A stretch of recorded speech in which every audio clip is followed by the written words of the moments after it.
안녕하세요. 반갑습니다. 잘 오셨습니다.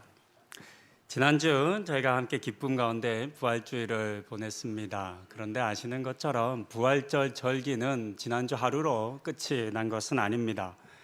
부활절은 성령 강림절이 올 때까지 계속 이어집니다. 그래서 주보에도 보시는 것처럼 오늘은 부활절 둘째 주라고 기록되어 있습니다. 부활하신 우리 주님을 만나는 그 기쁨이 우리 성도님들의 매일매일의 삶 속에 계속 이어질 수 있기를 소망하며 권면드립니다.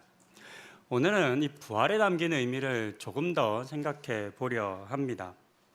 부활이 뭘까? 부활을 또 어떻게 설명할 수 있을까? 또 예수님께서 부활하신 그 사건이 우리에게는 어떤 의미일까에 대해서 조금만 더 생각해 볼 필요가 있을 것 같습니다. 오늘 한 3가지 정도 제가 생각한 부활의 의미에 대해서 좀 나누고자 합니다. 부활에 담긴 제가 나름 생각한 중요한 3가지 의미를 나누는데요. 들어보시고 한번 생각해 보시면 좋겠고, 또 여러분이 각자 생각하시는 그 부활의 의미도 귀하게 좀 여기시면서 더 깊이 생각하실 수 있으면 좋겠습니다. 제가 생각하는 부활이 예수님의 부활이 우리에게 보여주는 매우 중요한 사실 하나는 예수님에게 죽음을 이기는 능력이 있다라고 하는 사실을 우리에게 보여줍니다. 우리가 알다시피 창세기 2장 16절과 17절을 보게 되면 하나님께서 창조를 행하신 이후에 첫사람인 아담에게 선악을 알게 하는 나무의 열매는 먹지 말라 명령하셨습니다. 먹는 날에는 반드시 죽을 것이다 라고 경고하시기까지 하셨습니다. 안타깝지만 아담은 이와 같은 하나님의 명령에 불순종하고 말았습니다. 선악을 알게 하는 나무의 열매를 먹은 것의 죄의 이유는 그 나무의 열매를 먹었다는 그 행위뿐만 아니라 하나님의 명령을 거역했다, 불순종했다라고 하는 것에 있습니다. 그렇게 사람은 하나님의 명령을 거역함으로 말미암아 죽음, 즉 사망 아래에 놓이게 되었습니다. 로마서 5장 12절에서 바울은 이 사건에 대해서 다음과 같이 이야기합니다. 그러므로 한 사람으로 말미암아 죄가 세상에 들어오고 죄로 말미암아 사망이 들어왔나니 이와 같이 모든 사람이 죄를 지었으므로 사망이 모든 사람에게 이르렀느니라. 그렇습니다. 이 죄로 말미암아 사망이라고 하는 것이 우리 사람들 모든 사람에게 임하게 되었습니다. 문제는 이 사망은 사람의 힘과 능력으로는 벗어날 수 없다는 것에 있습니다. 세상 어떤 누구도 사망에서 스스로 자유로울 수는 없었습니다. 이 사망을 이기고 다시 하나님과 교제하고 하나님을 만날 수 있는 사람은 세상에 아무도 없었습니다. 그런데 예수님께서는 십자가 죽으심과 부활하심을 통해서 자신에게는 죽음을 이길 힘과 능력이 있다라고 하는 이 사실을 증명해 보여주셨습니다. 그리고 자신을 믿는 모든 사람들에게 이 부활의 능력을 주시겠다라는 약속도 들려주셨습니다. 여러분들 살아가시면서 이런저런 일로 사람을 믿고 사실 겁니다. 사람을 의지하는 경우도 있으실 겁니다. 그런데 우리가 누군가를 믿고 의지할 때는 그가 가진 능력이 매우 중요합니다. 왜냐하면 아무런 능력이 없는 사람을 믿거나 의지하는 것은 바보 같은 일이 되기 때문입니다. 믿음의 대상은 그의 합당한 능력이 있다라고 하는 것을 증명해 주어야 합니다. 보여주어야 합니다. 돈 때문에 힘드신 분들 많으시죠. 이 돈의 문제가 참 우리에게 참 큰 어려운 문제입니다. 살다 보면 돈이 필요할 때가 있습니다. 하나님 주신 은혜가 있어서 그 경제적인 풍요로움이 있어서 쓰고 싶을 때, 재정이 필요할 때 쓸 수 있는 그건 은혜를 받으신 분들도 참 기쁘고 감사한 일이겠습니다. 하지만 모든 사람이 그런 건 아닙니다. 무엇을 하려고 할 때 부족할 수 있습니다. 그럴 때 꼭 해야 하는 일이라면 어떻게든 그 돈을 빌리거나 구해와야 합니다. 은행에 가서 빌려주면 은행도 하나의 방법이죠. 그래서 우리가 뭐 집을 사거나 할 때 대부분 은행을 이용합니다. 근데 꼭 은행을 가지 않더라도 뭐 돈을 좀 빌려야 하는 일이 있다면 우리가 뭐 가족들이나 지인들을 향해서 가끔 돈을 빌리기도 하지 않습니까? 네, 저는 형에게 많이 빌렸어요. 그런데 이때 만약에 우리가 돈의 문제로 어려움을 겪어서 누구한테 돈을 빌리려 할 때 여러분 생각해 보십시오. 돈 있는 사람을 찾아가야 됩니까? 돈 없는 사람을 찾아가야 됩니까? 너무 뭐 답이라고 할 것도 없이 너무 쉬운 문제죠. 돈 없는 사람에게 돈의 문제를 해결하기 위해서 찾아가는 건 바보 같은 일입니다. 100번 달라 그러고 아니 내가 있으면 100번 줄게라고 말을 해도 돈은 생기지 않습니다. 왜냐하면 그 존재가 돈이 없기 때문입니다. 돈을 줄 수 있는 존재에게 가서 돈을 달라 해야 합니다. 마찬가지로 우리가 사망의 문제를 해결하기 위해서는 사망이 가진 힘보다 더 큰 존재를 찾아가야 합니다. 의지해야 되고 믿어야 합니다. 그런 점에서 세상 어떤 존재도 사망을 이긴 적이 없습니다. 세상 어떤 존재도 사망으로부터 스스로를 구원한 존재가 세상에는 없습니다. 그런데 우리가 사망의 문제를 해결하기 위해서 자기 자신도 구원하지 못한 사람을 찾아가거나 의지하는 것은 마치 돈 없는 사람에게 돈을 빌리러 가고 의지하는 것과 같은 일이 될 것입니다. 하지만 예수님께서는 사망을 이기고 부활하셨습니다. 우리는 이 예수님에게 우리의 믿음을 드리고 이 예수님을 통해서 사망에서 벗어날 수 있게 된 것입니다. 더하여 사망을 이겼습니다. 그러면 그 다음 어떤 일이 일어날까요? 네, 깨어졌던 하나님과의 관계가 다시 회복됩니다. 사망을 이겼다, 그것이 결론이 아닙니다. 그래서 사망을 이겼다는 것은 곧 불순종으로 말미암아 하나님으로부터 받은 그 죽음, 사망이라고 하는 그 심판에서 구원받고 다시 하나님과 하나가 되었음을 우리에게 가르쳐 줍니다. 에베소서 2장 14절부터 18절입니다. 조금 길지만 제가 읽습니다. 그는 우리의 화평이신지라 둘로 하나를 만드사 원수된 것 곧 중간에 막힌 담을 자기 육체로 허시고 법조문으로 된 계명의 율법을 폐하셨으니 이는 이 둘로 자기 안에서 한 새 사람을 지어 화평하게 하시고 또 십자가로 이 둘을 한 몸으로 하나님과 화목하게 하려 하심이라. 원수된 것을 십자가로 소멸하시고 또 오셔서 먼 데 있는 너에게 평안을 전하시고 가까운 데 있는 자들에게 평안을 전하셨으니 이는 그로 말미암아 우리들이 한 성령 안에서 아버지께 나아감을 얻게 하려 하심이라. 이 말씀처럼 예수의 십자가 죽음과 부활은 그래서 사망을 이기심은 하나님과 화목하게 하려 하심입니다. 이 하나님의 이 예수님의 십자가 사건으로 말미암아 부활로 말미암아 우리는 아버지께 나아갈 수 있게 되었습니다. 우리는 이 모든 일들을 우리의 힘으로는 할 수 없었지만 우리의 능력으로는 이룰 수 없었지만 예수님께서 하실 수 있다는 것을 확인했고 그것을 증명한 사건이 부활의 사건이라는 것을 알아야 하겠습니다. 부활이 우리에게 전하는 두 번째 의미는 예수님은 말씀하신 대로 행하시는 분, 즉 약속을 지키시는 분이라는 것을 우리에게 증명합니다. 지난주에도 보았던 것처럼 예수님께서는 제자들에게 거듭해서 자신의 십자가 죽음과 부활에 대한 말씀을 들려주셨습니다. 그리고 그 말씀대로 다시 살아나셨습니다. 약속을 지키신 것입니다. 예수님은 하나님이시니까 십자가에서 죽는 것 그렇게 어려운 일이 아니지 않을까요? 라고 생각해서는 안 됩니다. 왜냐하면 여기서 말하는 이 죽음은 단순히 사람의 목숨이 물론 그것도 굉장히 고통스러운 일이겠지만 단순히 육체의 죽음이 아니라 하나님과의 단절이라고 하는 관계의 깨어짐이기 때문입니다. 그 고통은 매우 큽니다. 그래서 예수님께서는 겟세마네 동산에서 땀이 피가 되는 것처럼 간절히 이 잔을 내게서 돌려주시기를 간구하신 것입니다. 더하여 십자가에 매달리셨을 때에는 아버지 어찌하여 나를 버리셨습니까? 라고 울부짖으셨습니다.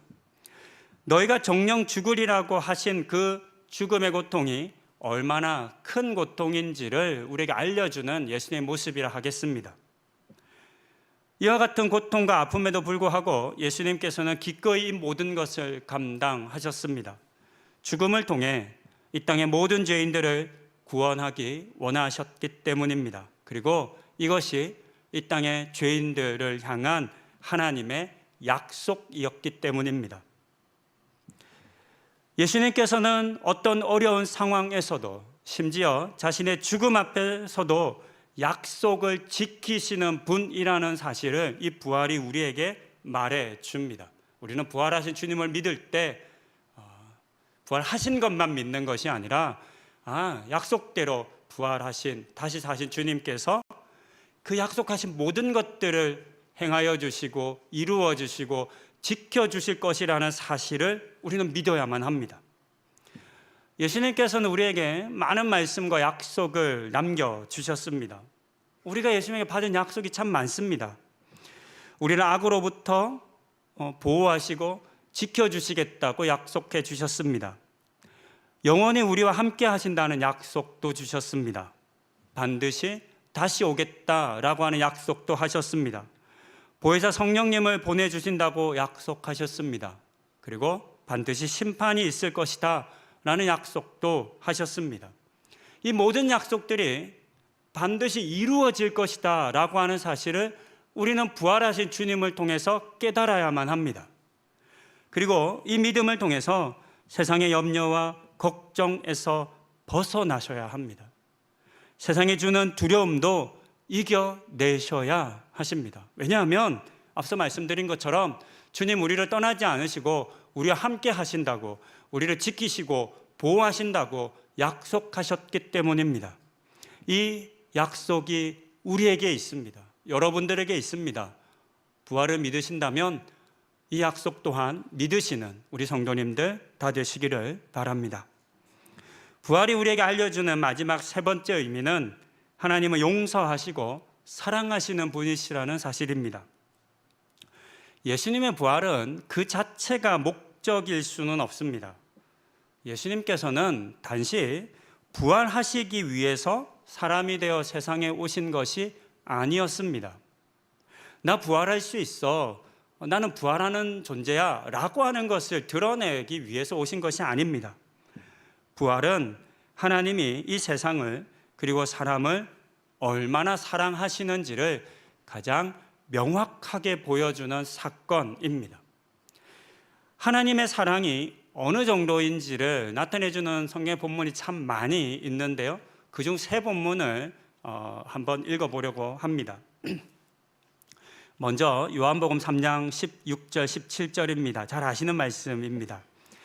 하나님이 세상을 이처럼 사랑하사 독생자를 주셨으니 이는 그를 믿는 자마다 멸망하지 않고 영생을 얻게 하려 하심이라. 하나님이 그 아들을 세상에 보내신 것은 세상을 심판하려 하심이 아니요 그로 말미암아 세상이 구원을 받게 하려 하심이라. 이어서 빌립보서 2장 6절부터 8절입니다. 그는 근본 하나님의 본체시나 하나님과 동등됨을 취할 것으로 여기지 아니하시고 오히려 자기를 비워 종의 형체를 가지사 사람들과 같이 되셨고 사람의 모양으로 나타나사 자기를 낮추시고 죽기까지 복종하셨으니 곧 십자가에 죽으심이라. 마지막 로마서 5장 8절입니다. 우리가 아직 죄인 되었을 때에 그리스도께서 우리를 위하여 죽으심으로 하나님께서 우리에 대한 자기의 사랑을 확증하셨느니라. 요한복음, 빌립보서 그리고 로마서의 말씀은 예수님의 육체로 이 땅에 오심, 그 이전으로 가야겠죠. 하나님이 예수님을 사람으로 이 땅에 보내심, 그리고 그 하나님의 뜻에 따라 예수님이 기꺼이 하늘 보좌를 버리고 이 땅에 오심, 그리고 죽기까지 복종하심, 그리고 그 죽음에서 부활하심으로 우리에 대한 자기의 사랑을 확증하셨다라고 하는 사실까지를 우리에게 들려줍니다. 하나님께서 세상을 이처럼 사랑하셨다라고 하셨습니다. 이처럼이라는 단어의 의미 속에는 하나님께서 가장 사랑하시는 그 아들 예수 그리스도를 세상의 죄인의 모습으로 보내셨다는 것을 의미합니다. 죄인을 구원하기 위해 그 아들을 죄인의 모습으로 보내신 겁니다. 빌립보서의 말씀에 기록된 것처럼 예수님께서는 죽기까지 복종하셨습니다. 그리고 이 죽음과 복종은 우리에 대한 하나님의 사랑의 확증이었습니다.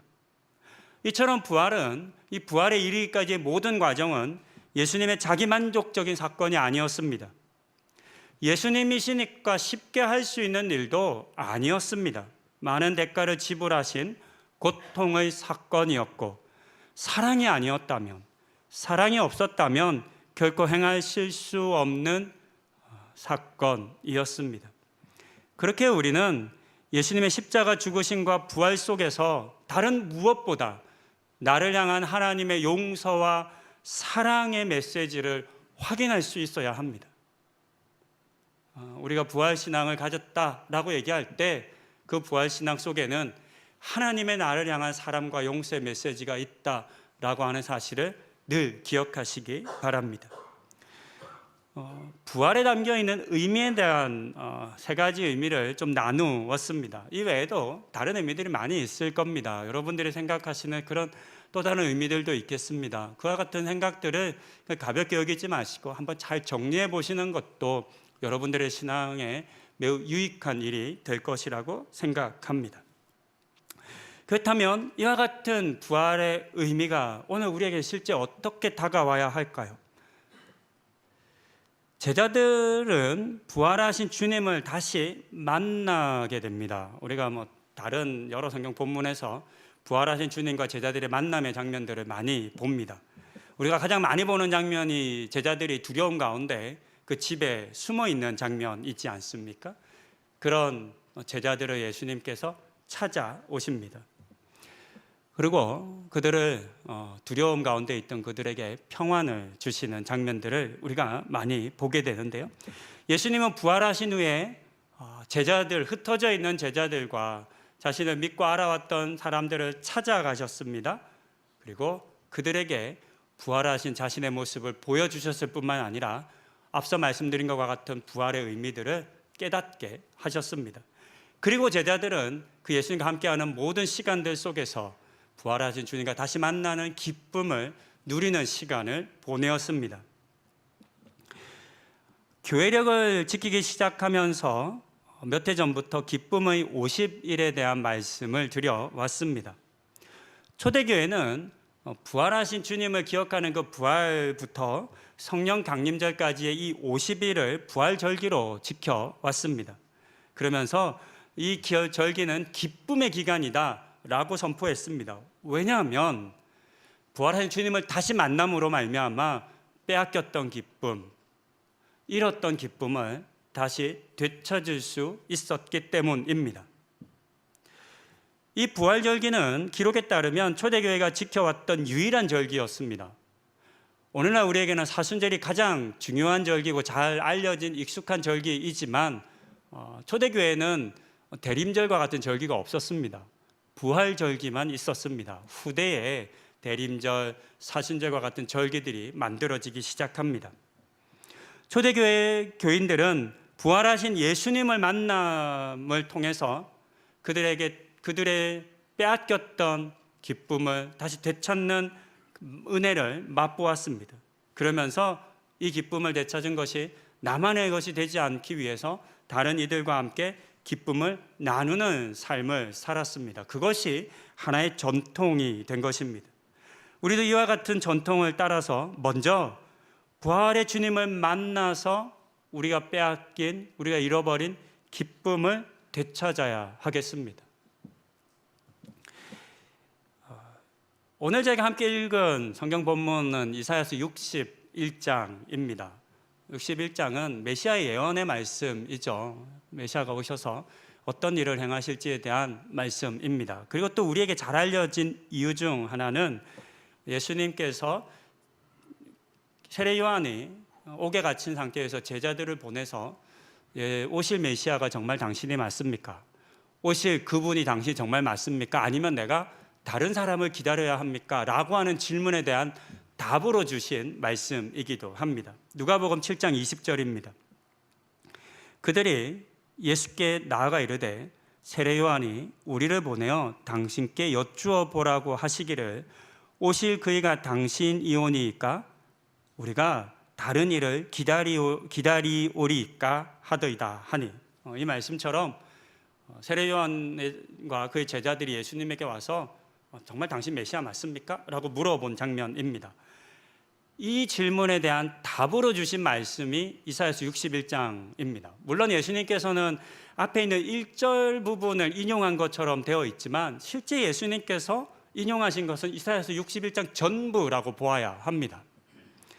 우리는 이사야서 61장의 말씀을 읽을 때 대체적으로 아픈 사람들이 낫거나 장애를 가진 사람들이 회복되는 것과 같은 구체적인 사건에 주목해서 읽습니다.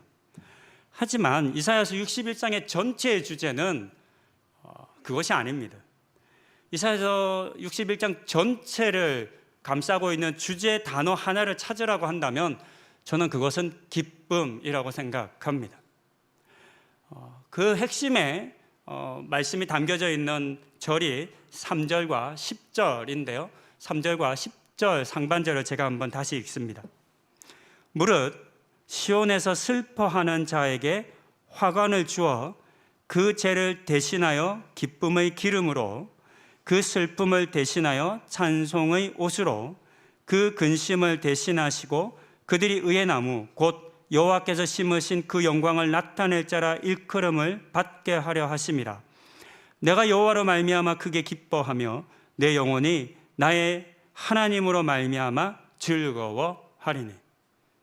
병이 낫는 것과 같은 구체적인 행위가 아니라 그것을 통해 이루어지는 변화, 즉 슬픔이 기쁨으로, 즐거움으로 바뀌는 것이, 그것을 바꾸는 것이 예수님께서 행하시는 사역의 핵심이라고 지금 들려주고 있습니다. 3절을 보면 대신하여라고 하는 단어가 반복되어 사용되었습니다. 예수님이 나타나 예수님의 사역을 이 땅 가운데 행하시면 어떤 일들이 일어나냐면 바뀐다는 겁니다. 변화가 된다는 겁니다. 슬픔이, 고통이, 아픔이, 절망이, 낙심이 바뀐다는 겁니다. 다른 단어를 썼지만 기쁨이라고 하는 그 같은 의미를 가진 단어를 사용하고 있습니다. 이사야서 61장에서 들려주는 예수님으로 말미암아 이루어진 일들의 핵심은 기쁨을 빼앗긴 사람들, 즐거워할 수 없는 사람들에게 기쁨과 즐거움을 회복해 주실 것이라고 하는 약속의 말씀인 것을 우리는 알 수 있습니다. 여러분들 기쁘신지요? 여러분들 요즘 어떠십니까? 여러분들의 요즘의 삶을 한번 생각해 보십시다. 기쁘세요? 즐거우세요? 아니면 슬프세요? 아니면 혹 낙심되시나요? 답답하고 절망하고 아픈 그런 시기를 보내시는지 궁금합니다. 살아가다 보면 기쁨을 빼앗길 때가 있습니다. 살아가다 보면 웃음을 빼앗기고 항상 이렇게 얼굴이 굳고 슬프고 절망할 때가 있습니다. 이유는 다양하겠죠? 어떤 사람은 질병 때문에 기쁨을 빼앗깁니다. 예기치 않았던 질병들, 갑자기 찾아온 암과 같은 잘 낫지 않는 아픔들, 치료된 줄 알았는데 재발되면 마음이 참 많이 무너집니다. 우리 교회 교우분들 중에도 재발된 이 암으로 말미암아 많이 낙심하고 고통하신 분들이 계십니다. 힘들죠. 그래서 기쁨을 빼앗깁니다. 또 어떤 사람은 가난 때문에 기쁨을 빼앗깁니다. 열심히 수고하고 노력함에도 불구하고 뜻하는 대로 이렇게 필요한 만큼 얻지 못해서 고통하고 낙심하고 힘들어합니다. 우리는 지금 전쟁 중에 있지 않지만 우리나라가 아닌 다른 어떤 곳에서는 전쟁 때문에 기쁨을 다 빼앗기고 슬퍼하고 있습니다. 여러 다양한 이유로 우리는 상처 입고 고통당하고 있습니다. 기쁨을 빼앗기고 기쁨을 잃고 있습니다. 그와 같은 사람들을 향해, 그와 같은 영혼들을 향해 예수님께서 이렇게 약속하시는 겁니다. 내가 그 모든 슬픔을 기쁨으로 바꾸어 주겠다. 그 모든 아픔을, 그 모든 슬픔을, 고통을, 절망을 기쁨으로 바꾸어 주겠다라고 약속하신 것입니다. 우리는 이와 같은 약속이 예수님의 사역을 통해, 특히 모든 죽은 것을 되살리는 부활의 능력을 통해서 이루어질 것을 믿어야 합니다. 그리고 이 믿음 속에 지금 우리 성도님들께서 혹 빼앗긴 기쁨과 잃어버린 즐거움이 있으시다면 부활하신 예수님과 함께 되찾기를 소망하고 기대하실 수 있기를 권면드립니다. 말씀을 정리합니다. 이 땅에 사람이 되어 오신 예수님께서는 모든 슬픈 자를 위로하시고 기쁨의 기름으로 그 슬픔을 대신하며 찬송의 옷으로 그 근심을 대신하게 하실 것이라 약속하셨습니다. 이것이 예수님께서 이 땅에 오셔서 약속하신 그 자신의 일, 사역입니다. 나를 슬프게 하고 고통하게 하는 것들이 무엇이든 그 모든 것들을 예수와 함께 십자가에 못 박으십시다. 십자가에게 다 맡기는 겁니다. 예수님께 맡기는 겁니다. 그리고 예수님의 부활과 함께 기쁨과 즐거움도 다시 회복하십시다. 이것을 믿는 것이 부활 신앙입니다. 우리가 그렇게 할 때 이사야서 61장의 말씀은 반드시 나에게 이루어지게 될 것입니다. 그래서 61장 10절의 내가 여호와로 말미암아 크게 기뻐하며 내 영혼이 나의 하나님으로 말미암아 즐거워하리라고 큰 소리로 고백하시는 우리 성도님들이 다 되시기를 소망하며 권면드립니다. 이 시간 기도하는 시간이